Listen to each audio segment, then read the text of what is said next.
So a lot of people have heard of the Big Bang model. There's different stages to this model, and I'm going to focus on just a couple in the very beginning. The general idea is that a long time ago there was a quantum fluctuation, and then the universe leapt into existence. Initially there was a lot of energy. The energy condensed into matter. The matter gathered itself into galaxies, and then there were stars, and then there was planets, and eventually there were people. Now, that's 14 billion years of alleged history to talk about, almost. I want to focus on a couple stages of this in the very beginning. So this is meant to go from left to right. This is the beginning, and then going through time to today. You see how the universe started out small, got bigger quickly, and then expanded over time. This isn't quite the scale. The actual expansion would have been more than this. But the important thing that I want to talk about, the very beginning of this says that there was a quantum fluctuation, a fluctuation in a quantum field. That's how the universe leapt into existence, where it leapt into existence from. Then immediately afterward, there was a period of inflation, where the universe massively expanded. It exploded outwards in size for a very short time.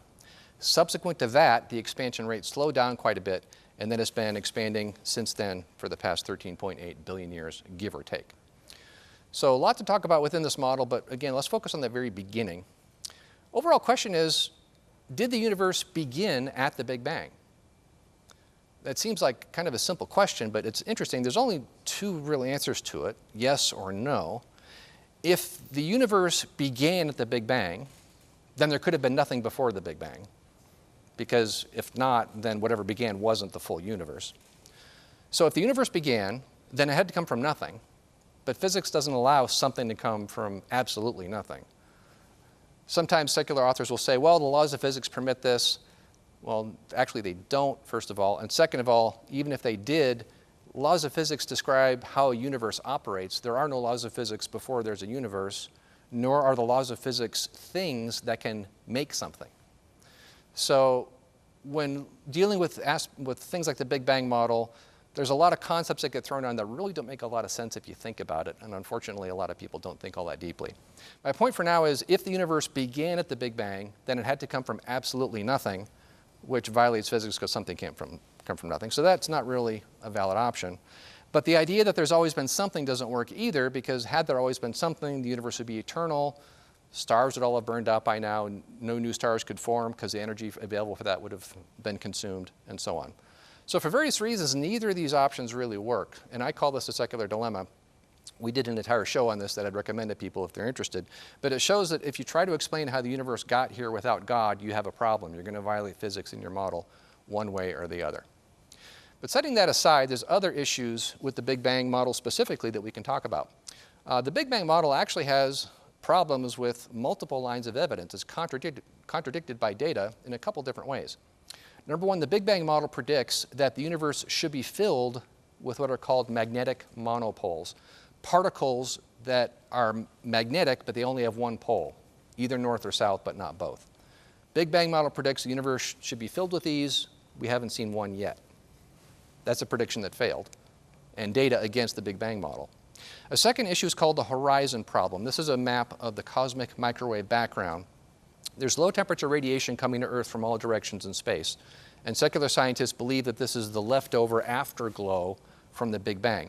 The problem is the Big Bang model says there should be large-scale temperature differences across the CMB, the cosmic microwave background, and there's not. The entire universe is almost exactly the same temperature to roughly 1,000th of a degree. Again, contradicts very decisively what the Big Bang model would say must be. A third issue is called the flatness problem. There's a concept in cosmology called curvature of the universe, and without going into details about that, the universe should be strongly curved in one direction in its geometry. It should be either this or this, but it turns out to be that, flat to a very high degree of precision. This is a very strong indication of fine-tuning in the beginning of the model, but the Big Bang isn't supposed to have fine-tuning. It's supposed to explain how everything got here without a designer or a creator orchestrating it all. Each issue alone is enough to disprove the model because it's a firm prediction made by the model that is contradicted by the data. So how do secular scientists deal with this? Well, we talked about the beginning with the so-called fluctuation. Those three problems I just described are supposed to be solved by something called cosmic inflation. Now, I mentioned this briefly, the idea that the universe exploded outwards in size immediately after it leapt into existence. Now here's a little animation. Just goes boom, supposedly. Now this animation doesn't do justice to how quickly inflation would have happened were it actually a real event. It's supposed to be an expansion of 10 to the 30th power in a tiny, tiny fraction of a second. What do I mean by fraction of a second? Well, imagine how long a second is, and then slice it up into a billion slices. Take one of those slices and chop that one up into a billion slices. Take one of those and chop that up into a billion slices. What you have left is still longer than the period of inflation when the universe blew up in size by 10 to the 30th power. Now that's still just a big number. What does that mean? Well, if the universe were the size of a dime, then in that tiny fraction of a second, it would have exploded outwards in size to wider than 10 million galaxies side by side. Is this a process that we see in physics? This expansion is, by the way, many, many multiple times the speed of light.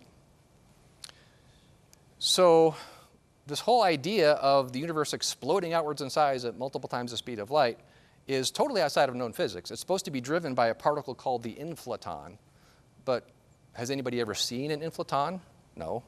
Does anybody have any room in the standard model of particle physics for an inflaton? No. It's this completely hypothetical, made-up thing that's necessary to explain away the problems with the Big Bang model. And even some secular scientists are admitting to this. This author said, what drove inflation? Nobody knows. Physicists have suggested different models to describe the inflating universe, but all the solutions are mathematical conveniences with no particular physical basis. And then this physicist says, all the theories of inflation amount to proof that we don't have one good theory yet. Because that makes sense. If you had one good theory, people wouldn't be suggesting alternatives. There's a lot of different ideas surrounding inflation, but none of them actually work because this process is completely outside of physics. So the basic logic is basically what you just said. How do we know this process happened, that inflation actually occurred? Well, it must have occurred because otherwise the Big Bang model would have these fatal problems. So the Big Bang can't be questioned. It is assumed to be fact. Therefore, inflation must happen because that's the only way we know how to explain away the problems that the Big Bang model has. Then somebody realized once inflation starts, it actually can't stop due to quantum effects that we don't need to discuss now. Point is, once inflation begins, it'll continue forever. And the way this all works is there would be perpetual bubbles of inflation occurring separately from each other, each of which would spawn part of physical reality that wouldn't be observable to the rest.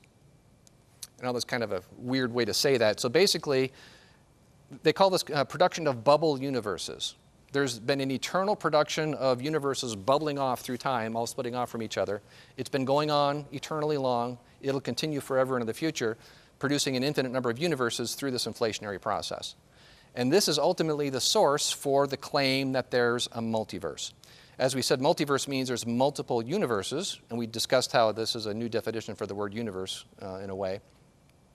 But this is the claim, that there is now an infinite number of universes because of this eternal inflation process that's been going on forever and will continue to go on forever through time.